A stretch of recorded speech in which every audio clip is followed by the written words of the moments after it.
Welcome to Gas, the true story of a toxic train derailment. I'm Ron Scholl. Last time on Gas, residents visited the exclusion zone to feed or rescue animals left behind, and some reported that the visit made them ill. We now continue with Part 1, Chapter 14, The Feds. Where was the EPA?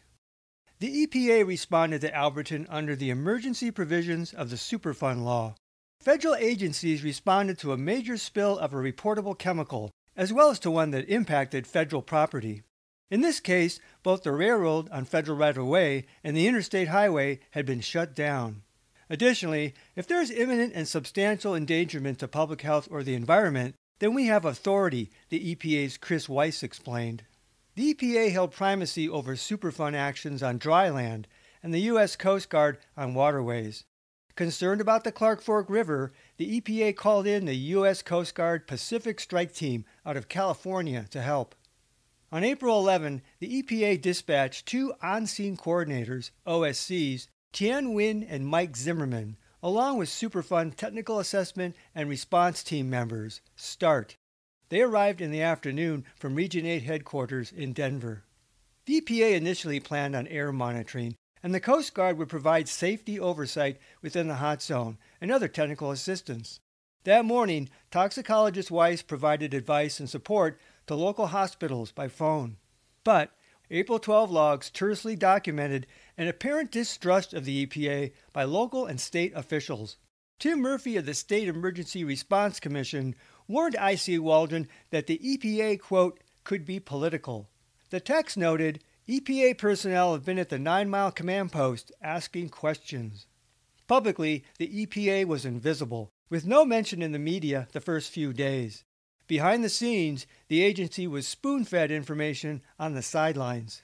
The EPA was not a wanted partner. While the media was escorted to the I-90 viewing site on April 11, the EPA only made it as far as the 9 Mile command post. On Saturday, April 13, the EPA and Coast Guard were finally escorted to the viewing site on I-90. Neither had yet visited the spill site. Even from afar, they didn't like what they saw. Workers without protection.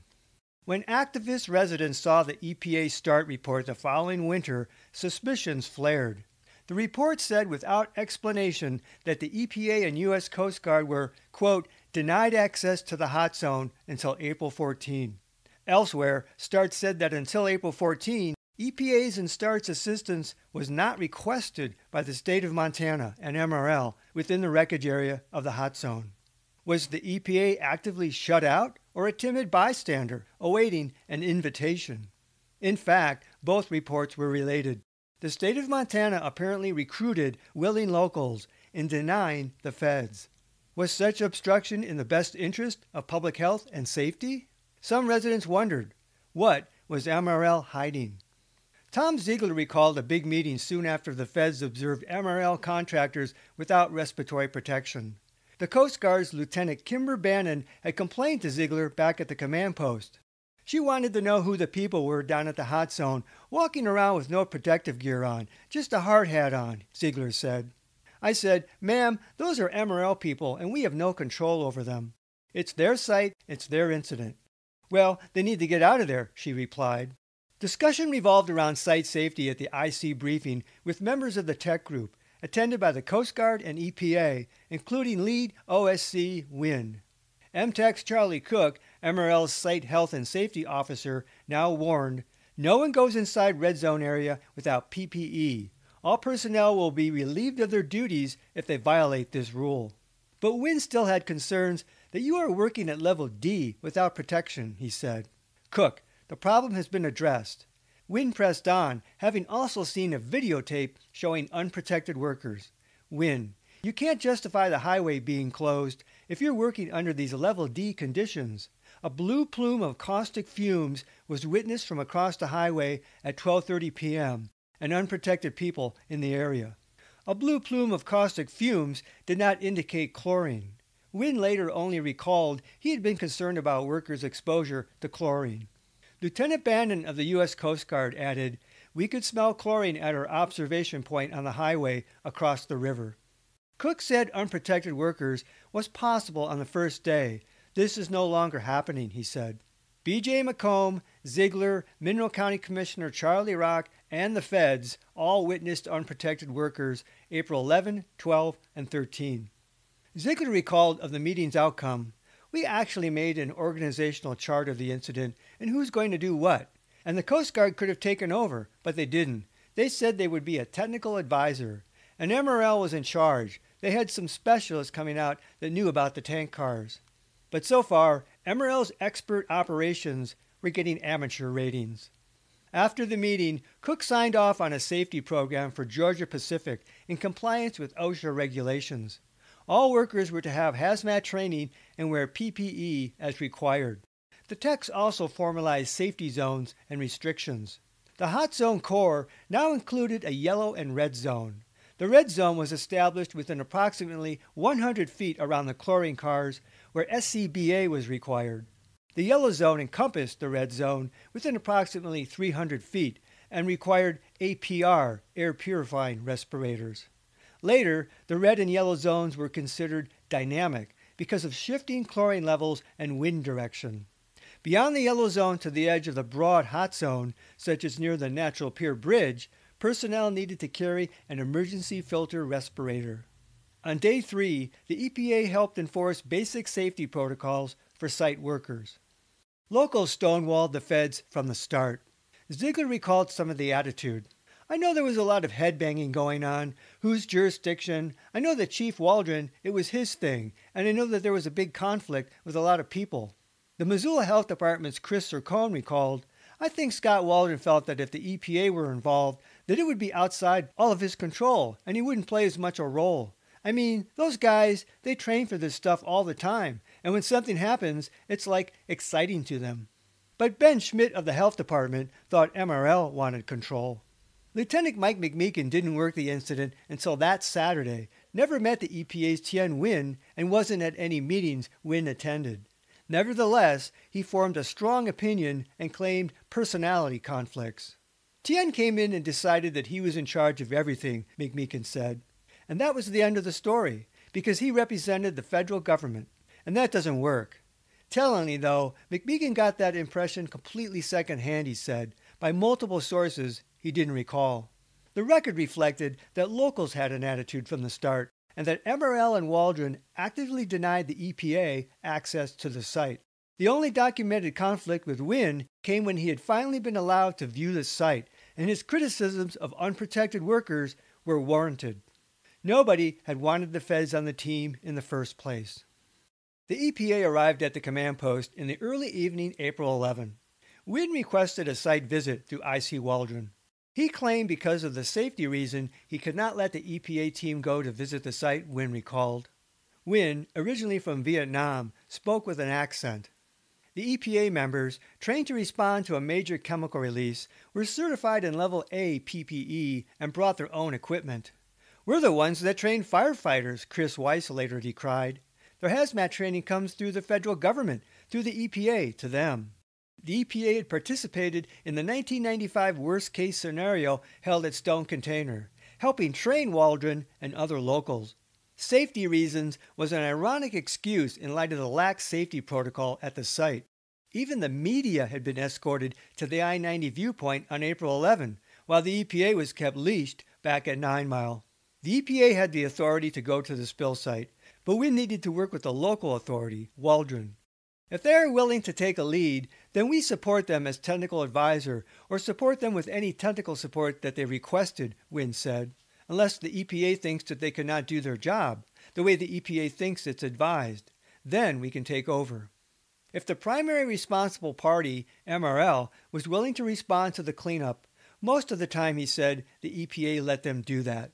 "Ideally," Nguyen explained, "the incident commander is supposed to work with me and let my team get to the site right away, so we can get a first-hand evaluation about the situation and have a chance to discuss with the incident commander and also Montana Rail Link about how to respond, including air monitoring or protective clothing, or how to contain the chlorine release." We got resistance from them to access the site for the first day and a half, but we tried our best to work with them. Nguyen had never encountered anything like this in an emergency situation. As a sort of compromise, he said, His team was shown a videotape of the site taken from a distance. That tape gave him his first evidence that workers were not being properly protected. Wynne pressed Waldron all day, Friday the 12th. Finally, they agreed to let us go to visit the site across from the river, he said, the morning of April 13. Contrary to throwing his weight around, Wynne appeared to show considerable patience. Until day 3, the EPA could do little but gather information secondhand and sit on their expert hands. At the early evacuee meetings, the EPA was excluded from the panel. At first, they just treat us like media people, Wynne said, and just informed us as to what's going on. But I resisted to that. I wanted to get involved with the incident command. That means I can sit in on the meetings and discuss what's going on. Wynne was hesitant to assert statutory authority. He really needed the cooperation of locals. Secondly, he said, I've heard of some situations in the past if the OSCs have come and tried to take over and some local authority tried to arrest the OSC. Wynne thought Waldron might attempt to order such action. Frustrated, Wynne turned to Montana officials. I tried to work with the state level, and I think the state did not request the EPA to come to the site. The START report was correct, if vague on reasons. Denied access by locals and not requested to visit the site by the state. The message was the same. Keep out. Wynne said Jim Greene of the Montana Department of Emergency Services was in Frenchtown. I tried to work with him so he can convince Waldron to let the EPA get more involved in the situation. I'm not sure, Wynne said, but my opinion, I don't think he was the first person that convinced the local authority to let EPA visit the site. Instead, Wynne thought, Waldron wanted to use Jim Greene as a liaison between me and Incident Commander, a buffer. Fed information by IC, the EPA had no idea how much potassium cressolate had spilled or the proximity to the leaking chlorine. If Wynne had seen the ruptured tanks, would he have been concerned about a reaction between the chemicals? Any time when we see two different chemicals spill and sit next together, our most concern of reactions if something happened. And we have to check for that, for sure. After the emergency safety meeting, Wynne said, finally, the Frenchtown fire chief agreed to let the EPA team visit the site. Wynne never did. On standby for emergency response, he left the incident the next day, replaced by OSC Steve Way. As the text put it, we have negotiated an entry plan for the NTSB, the EPA, and the Coast Guard. But it wasn't supposed to be a negotiation. It was supposed to be about doing what was best for public safety, not about personal egos or petty politics, not to mention complying with federal law. Instead of getting things done, Wynne said he spent most of his time negotiating. I never had that situation before, he said, and he never heard of locals totally shutting down the EPA team like this case from the beginning. Had Wynne thought Waldron was really in charge, or that MRL had been directing Incident Command? It's tough to say, he said, but officially it looked like Incident Commander in charge. But you know, a lot of time, whomever have money in charge. Why did IC Scott Waldron exclude the EPA? Waldron: at the time, initially, in the first few days after the release, we were overwhelmed with federal and state agencies that all wanted to be somewhere, and most of them had little jurisdictional authority, and a lot of them had no jurisdictional authority, and I don't recall the specifics on this situation, but I know that at some point I just kind of said, look guys, you can stay out until we get a handle on. We were trying to get a handle on what all was going on. A lot of that was just based on being able to manage the scene. I don't recall now who the first person from OSHA was. Elsewhere, Waldron confused the EPA representative as being from FEMA. Waldron continued, I don't recall why it's specific to that. I don't recall at this time. I know it was, if we had let everybody in that thought they had a right to go look, we'd have had thousands of people in there. Now, that's a little overstatement, but we'd have had way too many people in there, and we still didn't have a handle on exactly what we were doing, so that was, I think, the primary reason. Waldron didn't recall a specific personality conflict with Wynne as suggested by others. Waldron denied anyone tried to stonewall the EPA. I don't recall any specifics about we want to keep them out for some purpose. I don't believe that occurred. I don't think you need to read anything into the fact that we kept somebody out or somebody didn't get along with somebody. Those are tough situations. You had I think in general, a lot of people trying to do the right thing. Just very complex, trying to get them all working together. And it takes a few days to get that organized. This was a very complex situation with lots of technical issues, and I don't think that I do not believe that Montana Rail Link wanted them out for any specific reason, if the insinuation is so that they didn't find something, or anything like that. That's inaccurate. Waldron said Unified Command made the final decision in these matters, despite the log suggesting MRL's techs had site control. And MRL was on the Unified Command. Within a week, Waldron would tell county officials, if this would have happened 50 miles further north, EPA would have brought in their own strike team to handle the incident, an admission of EPA authority and competence that was strikingly missing from Waldron and others in the early days of the spill. Waldron's vague explanation boiled down to being too busy and overwhelmed to allow the federal agencies to do their jobs and help. By the record, MRL and its techs were mainly in charge. In deposition, MRL President William Brodsky implied that MRL was in charge. Brodsky said he appointed Dan Watts as project coordinator for the site, and MRL's technical group oversaw the chlorine. Scott Waldron ran the field operation, quote, for us, responsible for non-technical needs. Dan Watts originally claimed in court that Unified Command made all decisions, not MRL. But as to who restricted EPA access, Watts finally admitted he and the techs made the decision. MRL wanted to deny access to the feds, and Waldron complied. With their stonewalling, MRL initially took matters out of EPA's hands. One important reason for EPA control, in the past, corporations had withheld or even doctored lab results. But while the EPA wrangled with MRL and locals, some locals felt chafed over MRL as well. Jess Mickelson pointed to MRL doing their own thing and withholding information. He called the corporate stance pretty common because they look at us as a threat. Whatever we do is likely to cause them some impact. Mickelson claimed that when the EPA replacements came on board, they gave MRL a warning to quit being cowboys or arrests would be made. Part of the problem was also Waldron, Mickelson said. He was aligned with MRL until he realized it was the wrong side of the fence to be on, and then he quickly changed sides to what was beneficial to him. That's normal practice, what Scott did, play every angle that he could to his advantage. And I don't totally want you to think that I dislike Scott, because I had worked with him many times, and in the right situation, he was a pretty good incident commander, did a good job. But sometimes his ego just got in the way. The media, including the Missoulian, never reported a word about the denial of access for the EPA. Consequently, the public likely assumed the EPA exercised oversight from the beginning. Spill victims who much later became aware of the stonewalling of the EPA grew instantly suspicious, especially in light of other perceived withholdings of information. The stonewalling appeared nefarious. While the EPA was denied access, Frenchtown fireman Paul Manson said he took 2 FRA agents out to the site he thought on April 12th. Men from the Federal Railroad Administration. We came in from the Sear exit, Manson said. They took a frontage road, and then we ended up walking into it. I took a bunch of pictures of the chlorine car. Waldron ordered Manson to bring the agents in. I think they were looking to see if something had fallen off the train and caused it to derail. They were looking at ties, Manson said. Manson's pictures showed that as the men passed along the train from the west, vegetation was discolored and killed in the south ditch. Manson recalled that potassium crestlate went into the borrow pit over there and it just disappeared. It went into the groundwater, he assumed. It smelled like cleaner. Manson took one photo from Reardon Lane across from the tanks, the spot where Ziegler had shot video earlier. A haze rose above the tanks. One of the FRA men, Manson recalled, crawls up on top of the wreck. He crawled up on top to look, and I says, if something happens, I'm leaving your ass there. The FRA men had no protective gear. The only one who had SCBA was me, Manson said, at the ready. They also had no meters.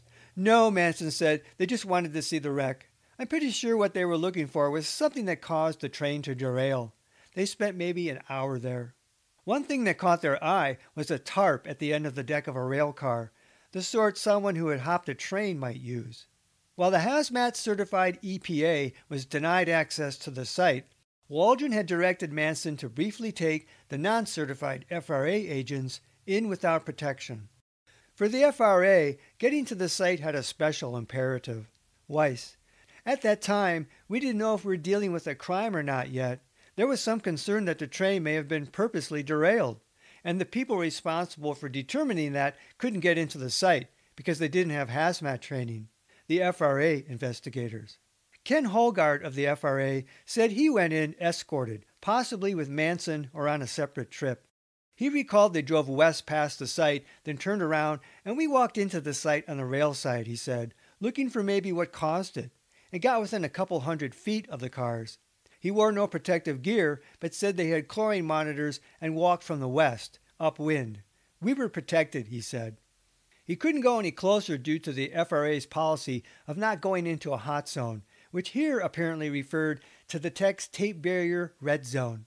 I don't think there was much smoke, Holgard said. No, I think there was a few pockets, some kind of smoke. Not a lot, not a big fire or anything like that. Any smoke was possibly a chemical reaction. Holgard described the potassium cresslate as black, ugly-smelling stuff. Holgard's account suggested that no federal agent had yet got very close to the point of derailment. Dave Watson of the NTSB also sought access to the site. Holgard said, Watson, he could go in because his agency allows him to. Watson was level A certified. But Watson didn't go in when he wanted to. A rumor later floated that Watson had initially been kept out. Holgard, they kind of talked Dave out of it because all he had to do was show his badge and he could have gone in. But they talked him out of going in. At some point, the FRA's Lee Klaus said he went to the site with Watson and MRL's Joe Richardson, with Richardson monitoring for chlorine. Unprotected, after an hour, Klaus felt he was getting pretty high and left the site. Late on April 13, after negotiations, IC announced that the EPA and NTSB will go to the site on Sunday morning for observation, possibly when Watson and Klaus went in. Finally, the EPA was on the verge of their first access to the site, just as residents living east of Petty Creek were about to come home. On April 14, EPA Steve Way and Chris Weiss relieved Wynn and Zimmerman. They hoped the incident would be over in a few days.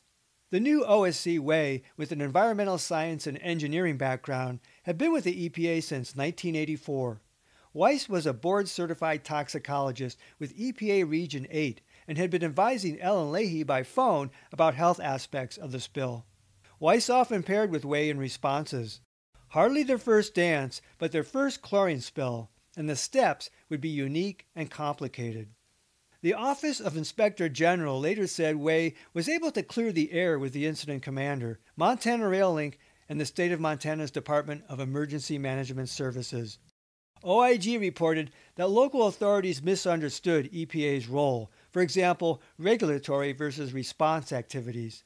Another excuse was that state officials wanted EPA to tread lightly because at the time of the incident, federal agents were in the area looking for the Unabomber. But the Unabomber was arrested the week prior to the spill. Way did not negotiate. When I got there, I just basically said, I'm going to do an entry. I'm going to go on scene. And you guys better be ready if you want to go with me because we're going in. And I didn't really ask their permission. I just told them that's what I'm going to do. And this is what our authorities are to do so, and explain that's how it's going to be. Way denied having to make threat of arrests, and neither local officials nor MRL challenged him. As OSC, Way's job was overseeing the EPA's response, as well as what the company is doing, the railroad and the chlorine industry, he said, to make sure that it's being done safely, the public is being protected, and making sure information is flowing to the public and local decision makers to manage an incident like that. Weiss served as Way's principal scientific advisor and would coordinate on-scene scientific activity such as air monitoring, reviewing evacuation zones, and overseeing sampling and testing for contaminants. His role boiled down to assessing the hazards of the spill and the risks involved to safeguard public health, at the site and in the surrounding community. Until now, such oversight had been obstructed. Weiss, we can let the responsible party spend their money if they're doing a good job. If they're not, we can take over and spend federal dollars to make sure that public health and the environment is protected. The OSC was authorized to spend perhaps a couple $1 million. And then, Weiss said, we sue them for compensation. With MRL, the EPA did not have to bring down the hammer. If they hadn't worked with us, he said, we would have had to call in more resources. It became clear that they were both skilled and willing to work with us, so that was a relief. They were already on site. I began to bring them together with our team. MRL spent a tremendous amount of energy and money bringing in highly skilled teams of chlorine experts and environmental folks, Weiss said. We watched them on an hour-by-hour basis, 24 hours a day, 7 days a week. But our opinion was, with a few exceptions, they were doing a very good job of both protecting the environment and moving the site cleanup along. As good or better than we could have done. But the cooperation of MRL and the oversight by the EPA did not begin until over 72 hours into the incident. 19 years after the derailment, some light shone on the murky denial of the feds. In May of 2015, Jim Greene of the Montana Department of Emergency Services and Tim Murphy of the Montana Department of Natural Resource Conservation and the State Emergency Response Commission talked to state responders during a staff ride on the Alberton spill, an instructional exercise meant to teach others about the Incident Command System. On April 11, 1996, Governor Mark Roscoe called a state of emergency. Murphy recalled, "Jim called me, and with my hat on as the State Emergency Response Commission, Jim and the governor wanted me to be that focal point. So within a few minutes, I got a call from the governor. The governor had one objective: don't let the feds take this over. So that's pretty simple." So the next morning, Dan Watts, who was in the Unified Command with Scott Waldron, called Paul Lazy, who was the plans chief on the local team, and myself, and we went down to MRL's headquarters, Washington Corporation's headquarters, and we gave a briefing to Governor Roscoe and Dennis Washington, who was the president of Washington Corporation. After that briefing, the governor and Dennis asked us to excuse ourselves, and they would call us back in. So in less than 10 minutes, we were called back in, and we were told by Dennis Washington that Washington Corporation was going to pay for this big bad deal. And we were told by the governor again, don't let the feds take this over. So about the same time, EPA from Denver showed up with the West Coast Strike Team of the Coast Guard. But the Coast Guard is also the entity that EPA uses as their technical incident command system experts. So the Coast Guard fell beneath Tien Nguyen's authority, and he had the code of Federal Register, and he pulled that out, and he showed everybody that when you've got a hazmat deal, EPA can take it over. And oh, by the way, EPA wanted to take this over. So who's your bosses? You've got a charge from the governor, you've got a checkbook from Dennis Washington, and you've got the EPA on the ground with the U.S. Coast Guard. Greene said, "The governor personally knew Dennis Washington, and I'm sure it was a joint decision because then Washington Corporation would lose all control of the costs." Murphy, the Coast Guard strike team was very forceful that they were the experts on ISC, the Incident Command System. Greene laughed. "We even pulled out cards and compared qualifications, and Montana had much higher ones than they did," Greene claimed. Murphy, the individual from EPA, who really couldn't speak very good English, which was a challenge, it finally got to the point on day 2 that we went back to the governor and said, "You've got to get rid of this guy." Nguyen spoke in a thick Vietnamese accent. Murphy, and so magically by the next morning he was gone, and we got a much more user-friendly person from the EPA that wanted to help where it was needed, but was also, if I don't feel comfortable, locals, that you're managing this, I can take it over. But as long as you're doing okay in my eyes, I'm here to help you. I'll get whatever help you need. And that worked out great, Murphy said. As a matter of fact, Scott Waldron and him, OSC Steve Way, became personal good friends and went fishing together. Greene, it's not like the EPA was just pushed out of the scene. They've got an on-scene coordinator who's running things out there at the train cars. The EPA is still directly and heavily involved. They're just not running the show.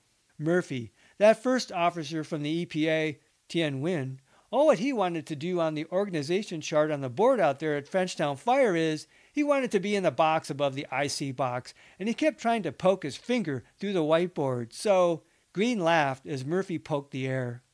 But Murphy established that Governor Roscoe's directive not to let the feds take over came before and irrespective of Nguyen's arrival on scene and any personality conflict. And if Nguyen became assertive in pushing his statutory authority, it came as a reaction to outright denial of the EPA to simply visit the site and do their job. Nguyen, in fact, had exhibited great patience. While OSC Nguyen had tried to work with Greene of Montana DES to get Waldron to give Nguyen access, He had no inkling that Greene was working against him. At the same time, as the text noted, EPA personnel have been at the 9 Mile command post asking questions, and Tim Murphy had warned Incident Command the EPA could be political. Murphy emphasized a perceived quid pro quo, or perhaps just granting of a favor, wherein Roscoe denied the feds, while Washington Corporation, Murphy said, stepped up and said, we're responsible and we'll pay for this. If they had not, we might have had to use the EPA to get them to pay for a lot of things. Just think what went on in that fight in the conversation between Dennis Washington and the governor, Murphy said.